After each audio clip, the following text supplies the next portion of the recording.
भारत जोड़ो यात्रा के समर्थन में जोधपुर से देवली तक निकाली जा रही 325 किलोमीटर राजस्थान जनजागृति पदयात्रा के ब्यावर सीमा में प्रवेश करने पर शहर कांग्रेस सहित अन्य कांग्रेस जनों ने स्वागत किया।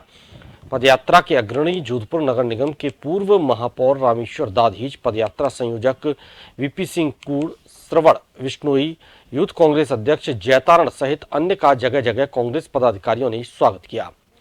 चांग गेट महात्मा गांधी सर्किल पर पूर्व महापौर और कांग्रेस नेता रामेश्वर दाधीच ने गांधी जी की प्रतिमा को माल्यार्पण कर संबोधित किया।